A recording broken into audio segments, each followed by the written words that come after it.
भविष्यावर बोलू काही या कार्यक्रमात संपदा सगळ्यांचं स्वागत करते आणि मार्गदर्शक राशीचक्रकार शरदजी उपाध्ये यांचं सुद्धा मनापासून स्वागत करते। राशींची चर्चा आपण अनेक भाग करतो आहोत। आज चर्चेसाठी आपण रास निवडली ती कन्या रास। उपाध्यांच्या बऱ्याचशा कार्यक्रमांमधून किंवा लेखनामधून कन्या ही रास त्यांना नेहमीच मजेशीर वाटली। किंबहुना कन्यामुळे त्यांच्या कार्यक्रमाला उठावदार पण आलाय असं ते बरेचदा म्हणतात। ते का हे मी विचारणारच आहे, पण कन्या या राशीची व्यक्ती कशी असते, तिचा स्वभाव का असा होतो, वैद्यकीय दृष्ट्या तिने काय काळजी घ्यायला पाहिजे, हे सगळे प्रश्न विचारत राहूया। तुम्ही पाठवलेले प्रश्न त्यांच्यापर्यंत पोहोचवते। कन्या ही रास तुमची म्हणजे तुम्ही मजेशीर किस्से त्याच्याबद्दल सांगितलेत काही कार्यक्रमांमधनं आणि तुम्ही आज म्हणता त्याच्यामुळे माझे कार्यक्रम आणखीन यशस्वी होत आहेत। हे म्हणण्यामागचं पहिलं कारण सांगा।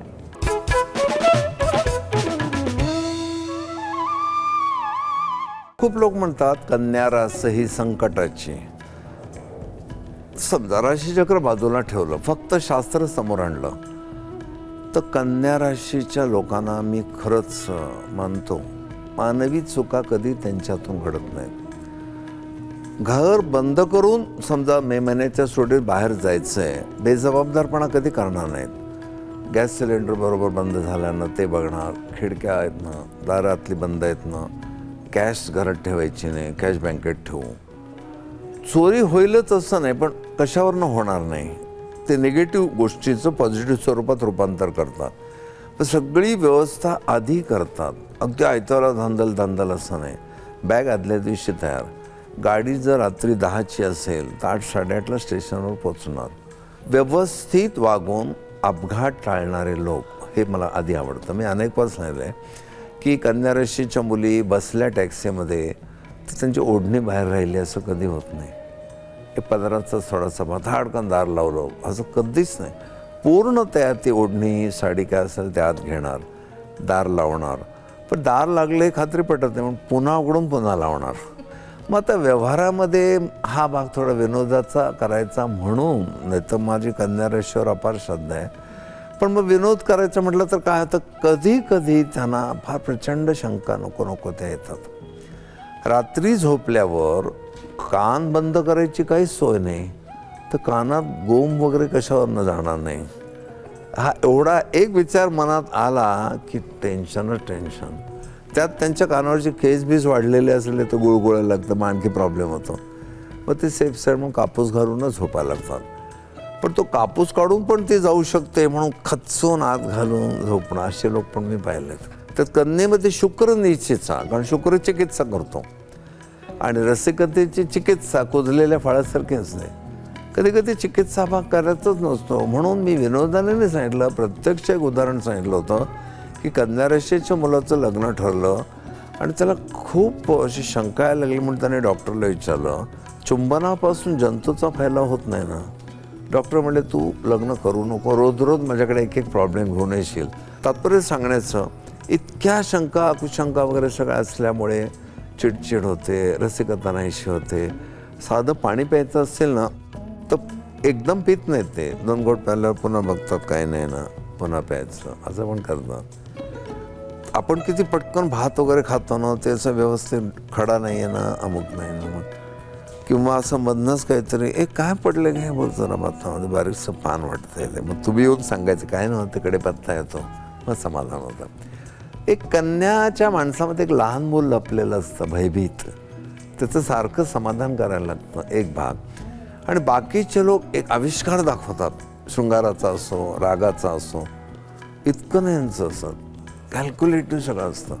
शुक्रासारख्या रसिल्या ग्रहाला पारखी झालेली रास असल्यामुळे सगळ्याच क्षेत्रात थोडा परिणाम होतो। मग या राशीतला साथ देणारा ग्रह कोणता जो उच्च स्थानावर आहे? कन्येतला बुध म्हणजे अतिशय अकाउंटन्सीची आवड। खूप लोकांना हिशोब लिहायची सवय असते रात्री। मी असं म्हणेन की तुम्ही तसं करण्यापेक्षा जास्तीत जास्त इन्कम कसा वाढेल इकडे पण लक्ष द्या, पण अकाउंटन्सी हा एक प्रकार त्यांच्यात फार असतो। तर त्यामुळे त्याला एक बुध सोडला, कुठल्याच ग्रहाला ही चिकित्सा आवडणार। चंद्र आला तर मन चिकित्सक होईल, मंगळ आला तसे लढाईची तयारी केली, लढू का नको हा प्रॉब्लेम होईल। शनी महाराज कन्येत आले तर पुरी डायजेस्टिव्ह सिस्टमच खराब करून टाकतील. पण कन्या राशीमध्ये उच्चीचा ग्रहच नाही, बुधच फक्त उच्चीचा. सो पण तोच आणि उच्च पण तोच. अशा राशीत याला फारसं इतर ग्रहांचं मन होत नाही. कन्या राशीचा मनुष्य सहजासहजी एकदम कोणाशी मैत्री करत नाही. केली फॉर्मल रिलेशन ठेवतो, अगदी जर खात्री पटली तर त्याच्या आयुष्यात तो येतो. पण वैचारिक मतभेद त्यांचे खूप होतच असतात. कधी कधी ना छोट्या छोट्या गोष्टी इग्नोर करायच्या असतात, मग मैत्रीला मजा येते. ते बारीक बारीक गोष्टी, मी तुला मित्र मानता येतो ह्या पॅटर्नमधूनच जायला पाहिजे, तर जात नाहीत कधी कधी काही लोक. कन्या राशीच्या कोणती 3 नक्षत्र त्याच्यात येतात? आपण इथे सिंह राशीमध्ये मघा झाल्यावर पूर्वा फाल्गुनी म्हणून आहे, ते अर्धवट राहील कन्येत कंटिन्यू होतं. मग त्याच्यात हस्त येतं. कन्येतलं हस्त नक्षत्र हे खास करून कन्येला शोभा आणतं किंवा काय त्रास असेल ते आणतं. कन्या राशी हस्त नक्षत्र म्हणजे टिपिकल कन्येचा माणूस. आणि टिपिकल कन्येचं मनुष्य म्हणताना सगळ्या गोष्टी तोलून मापून अक्षर व्यवस्थित असतं आणि टेन्स असतात. ते डॉक्टर जे आपल्याला सांगतात रिलॅक्स रिलॅक्स, दातबीत काढताना आपण त्याशी मसल आवळून धरतो, म्हणजे रिलॅक्स. पण ते रिलॅक्स होणं हे फार अवघड असतं कन्येला. कन्या राशीची माणसं अगदी कान देऊन हा कार्यक्रम ऐकतायत. याचं कारण असं 7:30 चालू आहे कन्या राशीला, त्याच्याविषयी सांगा. शनीची कन्याला 7:30 चालू होऊन झाली 2.5 वर्ष आता. पण 7:30 मध्ये जे त्रास होतात ते एरवी सुद्धा कन्या भोगतच असते. याला एक कारण असतं, सारखी चिकित्सा करणं हा प्रकार आहे ना, तो मेंदूला खूप त्रासदायक ठरतो. ती म्हणून संकटाचे रास म्हणले. पण त्याचे फायदे किती आहेत बघ, की आता शेवाळ आहे किंवा पाणी पडलं आहे, कन्यावाला काळजी घेईल असं आधीच ती पॅन्ट व्यवस्थित कोण सावकाश जाईल. लोक म्हणतील काय घाबरतो, पडलो आणि काय फ्रॅक्चर झालं तर पुढचं कोण निस्तरणार, शांतीने जाऊ, ती पहिली काळजी घेईल. इतर लोक दौडादौड करतील ना, कन्यावाला जरा सावध चित्ताने वागेल. हा गुण पण आहे संसारामध्ये. आणि स्पोर्ट्समन स्पिरिटच्या बाबतीत बघायला गेलं तर जरा प्रॉब्लेम पण होतो. अनड्यू रिस्क तर सोडा, ड्यू रिस्क घेणं पण कन्यावाल्यांना कधी कधी जमत नाही. कन्या राशीचे लोक सेकंड पोझिशनवर छान राहतात, फर्स्ट पोझिशनवर. कन्या या राशीवर येणारी संकट तिच्याच गुणांमुळे कमी होऊ शकतात, पण त्याने आणखीन काय खबरदारी घेतली पाहिजे या स्वभावाची, याच्याविषयी जाणून घेऊया. जेवायला बसल्यावर ज्या वेडा देतात ना, बहुतेक लोक असं घेऊन पटकन तोंडात टाकतात. कन्यावाला कधी तसं करणार नाही. तो हळूच साईडला जाऊन तो उघडतो, न जाणो चुकून तंबाखू टाकली असेल. मनुष्य आपल्या नादात असतो, मला किती प्रॉब्लेम होईल. ते जे पान आहे ते वेड्याच्या पानाच्या बाहेर पिंपळाचं पान मी नाही बांधलं, कारण कधी कधी ते पण बांधतात आणि ते देतात. सोडल्यावर बारीक बारीक बारीक बघणार. मग तो असं का करतो, त्याने कुठेतरी ऐकलेलं असतं की राजा गोसावींच्या बाबतीत कोणीतरी त्यांना वेड्याचं पान देऊन आज शेंदूर टाकला होता, ऐकलेलं असतं. आणि कोणी बाईने सांगितलं होतं की मला वेड्याचं पान दिलं, त्यात खिळे होते छोटे छोटे, मला त्रास व्हावे म्हणून. मग मी न बघता कसं खायचं. त्यांचं किती बरोबर आहे बघ, की पोटात एखादी गोष्ट जायची आहे ना, बघून खाऊया ना. इथे बघायला गेलं तर लोक कन्यावाला म्हणतील ह्याला ना सारखे संशय. अरे पण पोटात एखादी वस्तू जायची आहे ना, चेक करायला नको का, असं त्यांचं म्हणणं आहे. याला मी गुण म्हणतो. मी राशीचक्रामध्ये मोजमजेसाठी प्रत्येक राशीच्या फिरक्या घेतो, पण कन्येचा हा व्यवस्थितपणा, कन्येची एक संशय वृत्ती ही विधायक आहे, हा पण फायदा. आता त्याची निगेटिव्ह बाजू कोणती, तर तुम्ही विडा वगैरे सोडून तपासून बा ठीक आहे, पण तुम्ही एकदा जोडीदार केलात, लग्न होऊन घरी आणलात, बस ती माझी धर्मपत्नी आहे, ती श्रद्धा आढळ पाहिजे. बऱ्याच कन्यावाल्यांना नंतर संशय पण चालू होतात, हे तुझं काही होतं का आधी कुठे. माझं पण होतं, मी तो मुद्दाम सांगतो, माझं पण एक 2-3 प्रकरणं होती. मग ती असते मस्त मिथुनवाली, ती म्हणते बघा ज्या अर्थी तुमचे माझे गुण एवढे चांगले जमलेत, आपले गुण सारखेच असले पाहिजेत दोघांचे. पण त्याला आता का खरं विचारायचं कारण नाही. इथे मी कन्यावालांना सांगेन चौकसपणा नको. ती आली ना तुमच्या घरी, पास संपला, आता ती माझी आहे, आणि असं तुम्ही लागवीपणाने तुमचं वर्तन ठेवा. कन्यावाल्याला तसं शुक्राच्या चंद्राच्या माध्यमातून मूडमध्ये येता येत नाही. कन्या राशीच्या नवऱ्याकडून तुम्ही वृषभ राशीच्या मिथुन राशीच्या नवऱ्याप्रमाणे अपेक्षा करूच नका. तो तर्कदुष्ट आहे, वाईट नाही, तर्कदुष्ट आहे. तांदूळ वगैरे निवडताना सुद्धा तो येता जाता कदाचित त्या बाईला सांगतो नीट निवडा, काल माझ्या जेवणात एक खडा आला होता. परफेक्ट कामं करा तुम्ही असं. कधी कधी असं बसलेलं असतो ना, एकदम आड्याकडे लक्ष जातं. तर आड्याला काय रोज साफ करत नाही आपण, कुठे असते जाळी बिळी वगैरे, त्याला सहन होत नाही. एक तर स्वतः झाडू गेली किंवा कोणाला तरी सांगेल तर बघा जळमटं लागले दिसत नाही का तुम्हाला, काय करता तुम्हाला घरी, तर ते काढून टाकल्याशिवाय त्याला बरं वाटत नाही. ह्या गोष्टीचं एक्स्ट्रा टॅक्सेशन ब्रेनला होतं, ब्रेन थकतो. आणि मोठं रिस्क जेव्हा घ्यायचं असतं ना, पैशाचं म्हणा एखाद्या योजनेचं, तर तो खूप घाबरून जातो.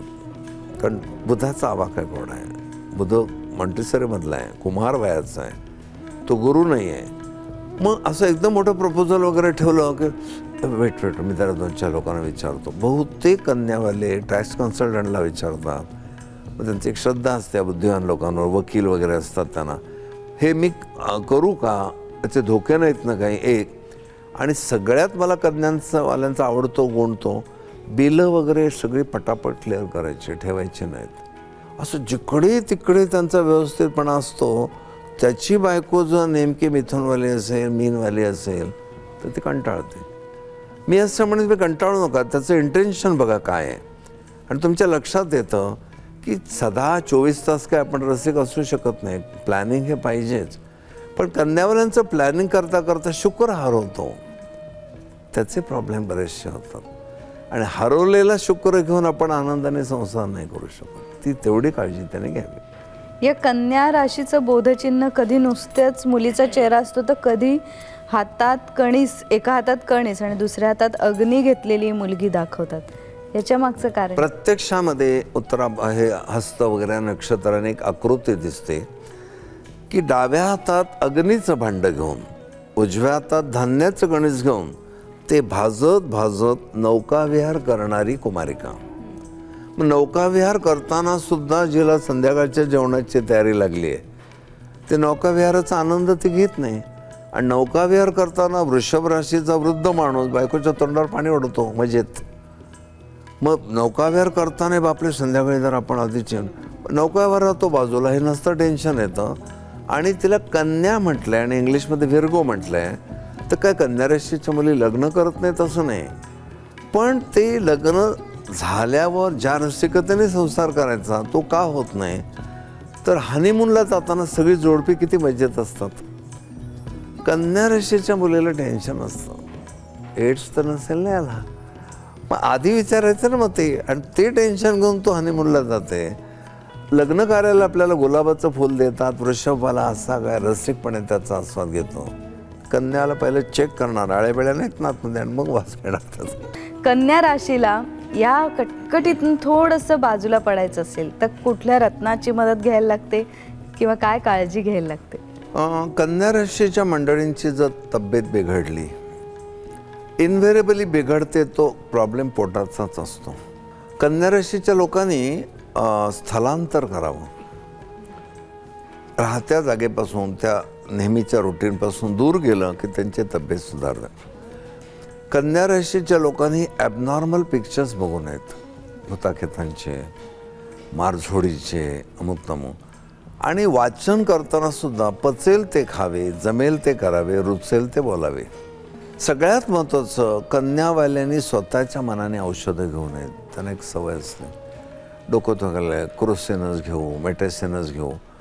तुम्ही देहाला सारखी का सवय लावता? माझं तर म्हणणं असं आहे, रोज रोज राखीव पोलीस बोलावू नयेत. काम करू दे जे नेमलेत पोलीस त्यांना. शरीराला अगदी असह्य झालं, शरीर म्हणतं मला थोडी मदत द्या, आता माझ्याच्याने होत नाही, तर तुम्ही ते बाहेरचे औषधं वगैरे घ्या. विशेषतः मी लक्झेटिव्ह बर्गेटिव्हबद्दल जास्त बोलतो आहे. रोज रोज त्रिफळा चूर्ण घेण्यापेक्षा निसर्गाला काम करू दे. आता हे सुद्धा मी काय सांगतो, आतड्याशी संबंधित गोष्टी आहेत, सगळ्यांना लागू पडतील असं नाही. पण खूप कन्यावाल्यांना जेवल्यानंतर जाणवतं आपण एवढं जेवायला नको होतं, केवढं तूप खाल्लं, थालीपीठ केवढं खाल्लं. आपण तू फिर ना जरा, पचून जाईल ते. बायकोचा मान राखला तिला बरं वाटलं ना. पण बायकोनी प्रेमानं केलेले गरम थालीपीठ लोणी, त्यातलं लोणी थोडं बाजूला काढून ठेवायचं, तिला राग येतो. बायकांना खाऊन पचवणारे नवरे आवडतात. मिच्ची का थोडं थोडं खाल्लेलं नाही आवडत. गुरुचरित्रात तर लिहिले, गाईला पाणी प्यायला जेवढा वेळ लागतो तेवढ्या वेळात जेवण आटपावं. का तर एक्सपोज होता यारला. झरोक्यातनं बघ धूळ कशी येत असते त्या. जेवढा वेळ तुम्ही अन्न एक्सपोज कराल तेवढं डेंजरस आहे ते. म्हणजे लोकांना काय वाटतं, गुरुचरित्र वगैरे हे सगळे आपले धार्मिक नुसते ग्रंथ आहे, नाही, रोजच्या जीवनाची त्याच्यामध्ये त्यांनी कल्पना दिली. कन्याबाल्यांना बरंच हळू जेवण्याची पण सवय असते काही ना. अगदी लिटररी 32 वेळा चावणं असं नाही, पण त्यांना काय मी सांगतो, जेवढा वेळ जास्त ते एक्सपोज होईल एअरला तेवढं दूषित होईल. तर तू जे म्हणतेस की ह्यांच्यात रसिकता आणावी कशी किंवा काय, त्याच्यापेक्षा टेन्शन डायव्हर्ट कशी करावी. टेन्शन डायव्हर्ट केल्यावर उरलेला एक थोडा रसिक माणूस भेटेल, पण कन्येचा माणूस तुम्हाला 100% वृषभवाला नाही मिळणार, 100% तुळवाला मिळणार नाही. मिथुन ही मित्रराशीच आहे तरीसुद्धा ते कायम सावध असतात. आणि प्राणभयाने सावध असलेला पक्षी जसा एन्जॉय करतो, टुकू टुकू टुकू टुकू इकडे तिकडे बघत बसतो. हरणं कशी उड्डाणं करतात पण भयंकर घाबरतात. हा स्वभाव, भयभीत होणे, फोबिया घेणे, हा एक कन्यावाल्यांचा स्वभाव असतो. अगदीच क्वचित त्यांना फार दूर नेलं, विलक्षण चांगला मूड आहे, त्या दिवशी 5वा 9वा चंद्र आहे, तर ते 2-2.25 दिवस मग जरा बऱ्यापैकी एन्जॉय कर. पण तुझा प्रश्नाचा रोग माझ्या लक्षात आला. कन्यावाल्याशी लग्न करणाऱ्या मुलामुलींना तुम्ही काय सांगाल? तर मी त्यांना असं सांगेन, तुम्ही एक सामान्य नवऱ्या मुलाची का नवरी मुलीच्या चौकटीत त्याला बसवू नका. ते एक वेगळं काम आहे, सावधचित्त आहे. मग हनीमूनला जर तो ते कुठेतरी लांब गेला तर तो तिथे पण की तू झोप, मी आलो, सगळं चेक करणार. आपण परक्या ठिकाणी आलो आहे, कोण कसं आहे माहिती नाही, सिक्युरिटी वगैरे मान्य आहे, पण व्यवस्थित हे करून मग येणं. ह्या गडबडीमध्ये मूड कितीतरी नाहीसा होतो. त्यामुळे ही कल्पना पूर्ण द्यावी. रोमॅन्टिक मूडला न्याय कन्येकडून 100% मिळणार नाही. त्याच्यात पण ते बऱ्याच वेळेला संशय असतात. हे मी जनरल कन्येचं बोलतोय. कन्येवर जन्म घेऊन जो एखाद्याचा शुक्र वृषभेचा असतो, गुरु धनुचा असतो, खूपच त्याचं ते कमी होईल. पण ती माती कन्येचीच आहे. पाचूया रत्नाचं सख्य असतं कन्येशी. थोडंसं नॉर्मल होण्याकडे त्याचा उपयोग होईल. अस्वस्थता कमी होणं एवढा परिणाम होईल. पण मिथुनेचा माणूस पाचू घालून जो भन्नाट सुटेल, कन्यावाला नाही. आणि आता कार्यक्रमाचा शेवट करता करता सांगा की कन्येचं तुम्ही आतड्याशी संबंध दिलात, त्याचं शास्त्रीय मेडिकल ॲस्ट्रॉलॉजीप्रमाणे कन्या राशी म्हणजे जठरापासून चालू होणारा भाग, जठरानंतरचा ते गुदद्वारापर्यंत, हा सगळा कन्या राशीच्या अंमलाखाली येतो. त्याचं कार्यच सारखं पृथक्करण करणे. तसं कन्येच्या लोकांच्या मनात एक पृथक्करण खूप चालू असतं. त्यांना शंका पण चित्रविचित्र असतात. मला एका कन्यावाल्याने पण अलीकडे काय काय विचारलं. एकाने विचारलं, ते हवाबाण हरडीच्या गोळ्या उंदराच्या लेंडेसारख्या का असतात? आता मी म्हटलं का माझा प्रॉडक्ट आहे का तो? असे पण काही ॲबनॉर्मल स्वभाव आहेत. इन जनरल कन्याच्या धनबाजूमध्ये सावधचित्त माणूस आणि ऋणबाजूमध्ये चिडचिडा अस्वस्थ. आपण कुंडली बघून ठरवावं. आता या सावधचित्त कन्येला इथे थांबायला लागतंय. कन्या या राशीबद्दल जाणून घेतलं. राशीवर इतरही अनेक गोष्टी प्रभाव टाकणाऱ्या असतात. त्यानुसार प्रत्येक व्यक्तीचा स्वभाव थोड्या छटा बदलतही जाऊ शकतात. पण ढोबळमानाने कन्या राशीचं व्यक्तिचित्र डोळ्यासमोर उभं राहतं. आज इथेच थांबते.